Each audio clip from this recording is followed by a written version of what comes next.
Pernah dengar tak orang cakap, jangan sibuk menabung sangat, nanti tak sempat nak merasa nikmat hidup.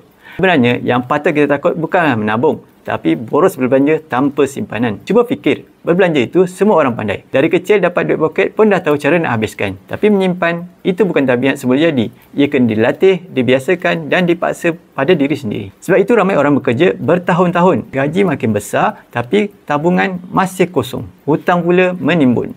Kenapa menabung itu penting? Pertama, ia menjadi benteng bila datang kecemasan. Sebab kata orang tua, sediakan payung sebelum hujan. Dua, simpanan ini asas untuk masa depan. Nak beli rumah, pernikahan anak, hingga kebesaran. Dan ketiga, bila ada tabiat menyimpan, kita lebih berhati-hati guna duit untuk selebihnya. Jadi, jangan takut untuk menabung. Yang lebih bahaya ialah bila asyik berbelanja sampai langsung tak ada simpanan. Akhirnya, bukan saja diri kita yang susah, anak-anak pun jadi mangsa.